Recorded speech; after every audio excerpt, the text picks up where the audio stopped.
Ikalawang Kabanata. Panahon ng paghahari ni Herodes nang isilang si Jesus sa Bethlehem, isang bayan sa lalawigan ng Judea. May ilang pantas noon na dumating sa Jerusalem mula sa silangan. Nagtanong-tanong sila, Nasaan ang ipinanganak na hari ng mga Hudyo? Nakita namin sa silangan ng kanyang tala, kaya't naparito kami upang siya'y sambahin. nang mabalitaan ito ni Haring Herodes, ay naligalig siya. Gayon din ang buong Jerusalem. Kaya't tinipon niya ang lahat ng mga punong pari ng mga Hudyo at mga tagapagturo ng kautusan ng bayan at sila'y tinanong, Saan ba ipapanganak ang Mesiyas?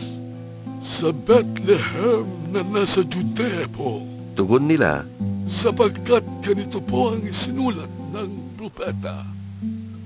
Ikaw, Bethlehem, sa lupay ng Juda, ay hindi pinakahamak sa mga pangunahing bayan ng Juda, sapagkat sa iyo magmumula ang isang pinuno na mamamahala sa aking bayan Israel.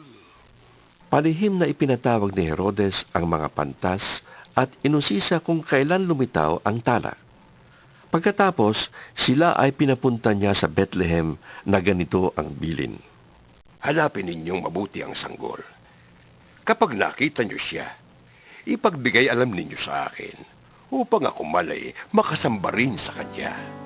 Pagkarinig sa bilin ng hari, ay lumakad na nga ang mga pantas. Ganun na lamang ang kanilang tuwa nang makita nilang muli ang talang nakita nila sa silangan. Pinangunahan sila nito hanggang sa tumigil ito sa tapat ng kinaroroonan ng bata. Pagpasok sa bahay, nakita nila ang bata sa piling ni Maria na kanyang ina. Nagpatira pa sila at sumamba sa bata. Binuksan nila ang kanilang mga sisidlan at inihandog sa kanya ang dala nilang ginto, insenso at mira. Nang sila'y papauwi na, nakatanggap sila ng babala sa pamamagitan ng panaginip na huwag nang bumalik kay Herodes, kaya't nag-iba na sila ng daan. Pagkaalis ng mga pantas, nagpakita kay Jose sa panaginip ang isang anghel ng Panginoon. Sinabi nito sa kanya, Bumangon ka't dalhin mo agad sa Ehipto ang magina. Hahanapin ni Herodes ang bata upang patayin. Kaya huwag kang aalis doon hanggat hindi ko sinasabi sa iyo. Dali-daling bumangon si Jose at nang gabi ring yun, dinala niya sa Ehipto ang mag-ina. Doon sila nanirahan hanggang sa mamatay si Herodes. Sa gayon, natupad ang sinabi ng Panginoon sa pamamagitan ng propeta. Tinawag ko ang aking anak mula sa Ehipto. Galit na galit si Herodes nang malaman niyang nilinlang siya ng mga pantas. Kaya't ipinapatay niya ang lahat ng batang lalaki sa Bethlehem at sa palibot nito mula sa gulang na 2 taon pababa, batay sa panahong sinabi sa kanya ng mga pantas. Sa gayoy, natupad ang sinabi ni Propeta Jeremias. Narinig sa Rama ang malakas na panagoy.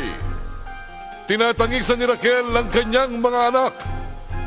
Hindi siya maaliw dahil sa pagkamatay nila. Pagkamatay ni Herodes, nagpakita kay Jose sa Ehipto ang isang anghel ng Panginoon sa pamamagitan ng isang panaginip. Sinabi sa kanya ng anghel, Bumangon ka.